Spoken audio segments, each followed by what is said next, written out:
Hello and welcome back for another exciting edition of Wind Down Wednesday. My name is Mark. I'm Sierra. And you can see today I got a new assistant with me. In fact, the two of us are going to introduce to you Sula Sparkling Wines. Some of the best wines that come from the entire country of India. And in fact, this are made in the method traditionale, which is by far one of the most important and most expensive ways of making sparkling wine. So I'm quite excited to see what these wines taste like. Now, I noticed that you commented on the look of this bottle. Yeah, I did. You know, I think that this is great presentation, great packaging here, and I would be happy wearing a tie this color. Me too. Yeah, easily. So as we start every Wind Down Wednesday, I'll talk to you a little bit about opening champagne and sparkling wine, because champagne can only come from Champagne, France. And in fact, as we open this, the most important thing that we need to realize is that we point the top away from our guests, as well as away from each other. This could easily hurt someone. And as we open our cage for our sparkling wine, we're gonna kind of be pretty ginger about this so it doesn't go flying off. You'll see we'll remove our cage and we'll lightly, well, that wasn't as light as I wanted it to be, lightly open this sparkling wine and we'll talk about, oh wow, very excited with this one. We'll talk a little bit about Sula. Sula is in Nasik, India? Yes. Excellent. And what are your thoughts on Sula? It is one of the best wine producers in India. By far? By far, and probably the only ones. So they have captured the market very well. The best and the only. I like that. But the Sula wines aren't that bad. So people appreciate the Sula wines. I agree. I think that these are great wines and they're very reasonable in price. Less than about 15 American dollars. 1,500 rupees. That's like, yeah. Less than 15 American dollars for a method traditionale sparkling wine. Now, I'm here to kind of talk to you a little bit about how we look at sparkling wine specifically, and the way that we admire this wine is we want to look at the thin, small bubbles. And the quality of the wine is based not just on the size of the bubble, but it's also based on how consistent these bubbles are in the glass. Is this safe to say that there's a good amount of small bubbles in this wine? There is. I agree with you. It seems like this wine has a little bit of an orangish tinge to it. Do you see that as well? I see more of a yellow. Yeah, yellowish gold, getting there. Yeah. Gold is a loose word, I think, for this one. Is that safe to say? Light gold. I like that. Light gold by far. Looks like it has some decent amount of bubbles as well. I think that this will be at least of average, if not above average quality, if that's safe to say. Let's go ahead and smell this wine. This is actually one of those few wines that you don't need to go ahead and swirl before you smell it, because the effervescence of this wine will release the esters and the aldehydes, so you're able to smell it just fine without swirling it. Let's go ahead and smell this wine. Wow, this is very bready for me. Yes. Wait, is there a specific style of bread that you think that this smells like?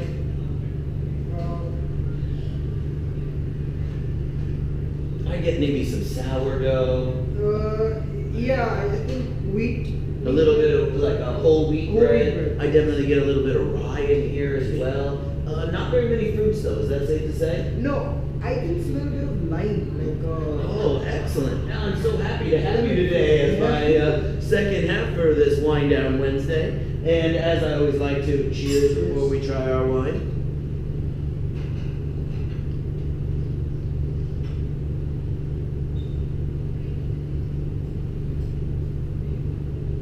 Has a little bit of sweetness to it. Yes, and a bit of tanginess. Oh yeah, definitely a good amount of tart, a good amount of sweetness. It's safe to say that this is pretty well balanced. Yeah.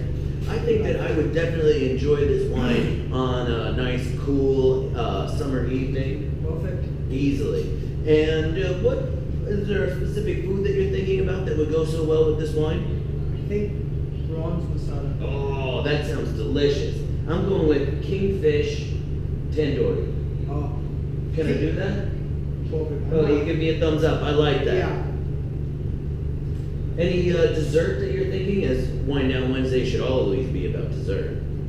Butterscotch mousse. Oh, that sounds spectacular. I think it's safe to say when we talk about sparkling wine, almost all food types can go with sparkling wine. And this one seems really approachable.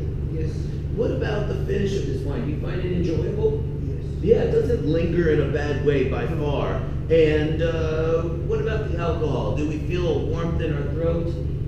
I would say about low plus. I like that. Low plus, medium minus, Medium by plus. far. You know, this is a 12.5% alcohol sparkling wine, which is about the average for a sparkling wine. And it has a pretty well-rounded finish, a good complexity to the taste. And I thoroughly enjoy this. If this is the way that the rest of our Wine Down Wednesday is going to go, then there's nothing bad happening today.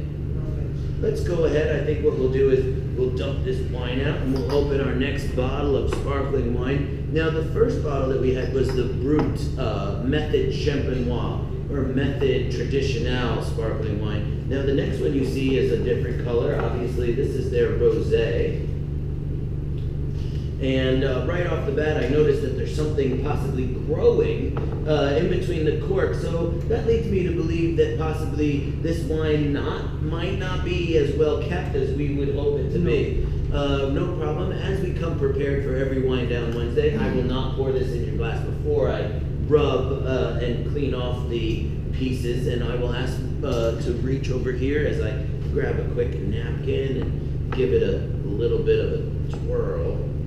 Nobody wants to drink mold, is that safe to say? And this one I'm going to attempt not to make such a loud noise, as that's how you show your skill in opening sparkling wine. Right off the bat, you see a tremendous amount of bubbles just coming from the wine. Yes. And also I'd like to comment a little bit about the cork size. A smaller cork for this wine. A smaller cork, which leads me to believe poorer quality, but we're going to be the judge of that, and I always like to make sure that everything is Does quite clean. the size matter when you open champagne? You know, I think that not only does the cork size matter, but I think we can see a little bit of seepage possibly in between where the wine has reached the cork in this process. You see that the cork is actually quite soaked in this wine. And we'll go ahead and we'll pour our second glass of wine. I should always pour for my guest first, as I truly apologize for that. And by far we can tell from this Sula Rosé, this is also a Brut wine, so we're expecting Brut to be dry. Do you see this has probably more bubbles than the last one? Is that safe to say? The bubbles are bigger in size as compared to the previous one. Definitely bigger, and by far they're much more dispersed. The first bottle, they had thin, small bubbles that went straight up to the top. This one, they're all over the place and much, much bigger. Yes. So this leads me to believe that possibly this wasn't done in the most highest standards of Method Traditionnel or Method Champenois. We see many more bubbles inside of this bottle more than the glass. And color-wise, what color would you say this is? I'd say pale orange, like a very light shade of orange. I love that. I mean, I'm so happy to have you today on Wine Down Wednesday. I think that that is by far a very great description. Definitely has a slight amount of skin contact. When we talk about this wine, this should be either made of Chardonnay, Pinot Noir, Pinot Meunier, or a combination of those. And it should be fermented, second fermentation in the bottle itself. And so when you say the skin contact, so would you expect some amount of tannins? I certainly hope so, because I think a little bit of bitterness in this wine will make it a little bit more well-rounded than just sweet or just dry with acid. And what I'm thinking here when we talk about this wine is, I think that they possibly had a red wine that they blended with a white wine, created the assemblage, and then possibly added the yeast and sugar to create this wine. So it was already a rosé wine before they went with their second fermentation. And do you smell anything different in this wine than our first wine?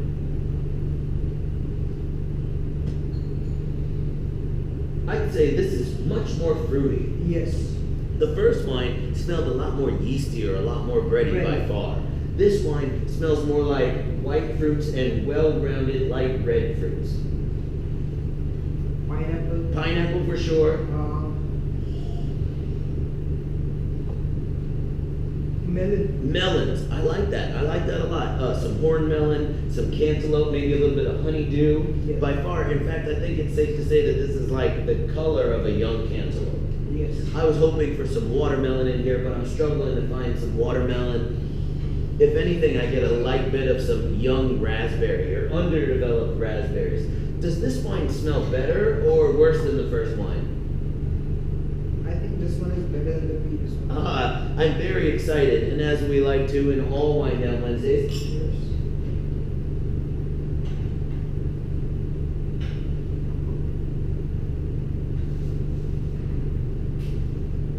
much more complex. Yes. Much, much more complex. A good amount of acidity, a good amount of tartness. Yes. Is this wine drier than the first wine? No. It has a little bit more sweetness to it, is that safe to say? Yes. And what about those tannins? Let's put our tongue across our teeth or to the roof of our mouth. Very little, if No, any. yeah. It's almost impossible to come up with any tannins in this wine. What about the taste of this wine? In fact, it definitely tastes a little bit more like a sparkling cranberry juice to me.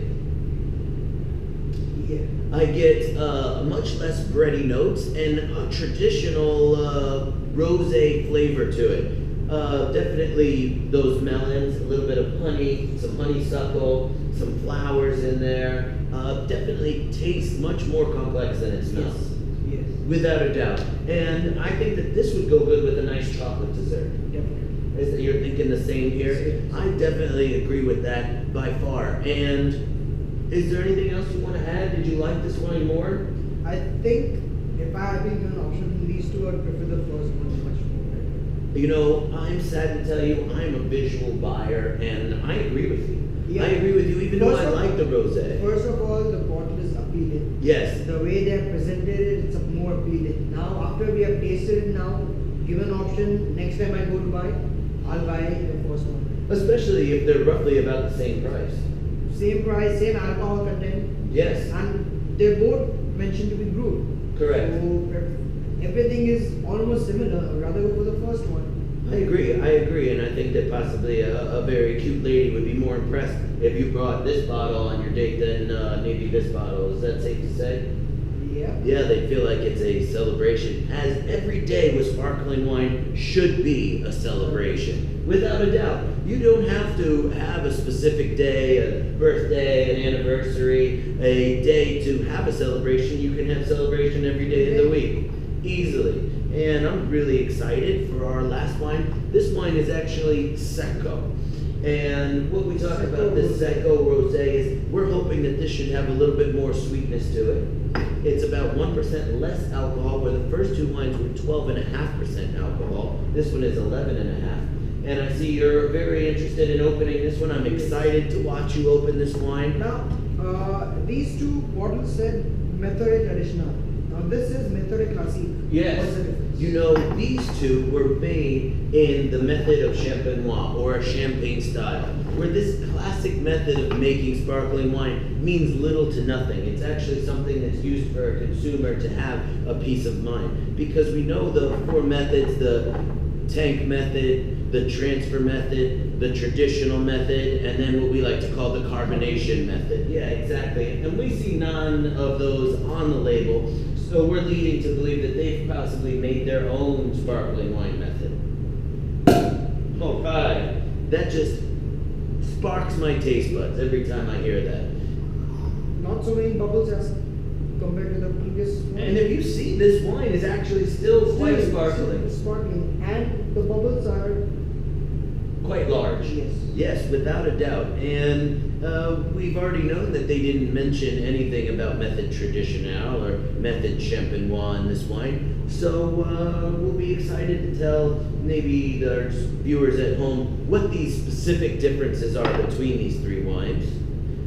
And first we'll talk a little bit about the appearance of this wine. A good amount of bubbles. Yes. They look more consistent More in a consistent. stream, Yes. but quite large. Yes. Quite large. I think that that's definitely safe to say. What about the color? peach. Peach. I'm going with like a really pale rose gold. Yes. Pale rose gold by far. Yes. And anything else you want to comment about the color of this wine? I would say this is something a boy should gift a girl on Valentine's. I like that. As our Valentine's is coming up very Oh, shortly, yeah. you have great timing, sir. I just want to cheers you for that. Now tell me, what do you smell in this wine? Berries. Like a handful of berries were crushed and put in this glass. Mm. I definitely get that as well. Red round berries, raspberries, strawberries. We get maybe some cranberries. I like that. Maybe a little bit of some mulberries or some lingonberries, if I could throw out an unusual berry in the world of wine. Is there anything else, any bready or yeasty characteristics in this wine? A hint. It smells much more of like berries explosion than anything else. As you mentioned yeast, a hint of yeast, a hint of bread. I want there to be more complexity in this wine. Do you think this wine will be sweet? Looking at the color, I'm guessing there has been more skin contact. Yes. So I'm guessing sweetness, not so much. I'm so happy to have you today. I'm expecting more of tannins. I hope so. I don't necessarily care for a sweet sparkling wine, so I'm kind of trying to go with you on this one. And we always want to thank our guest for joining us on this Wine Down Wednesday.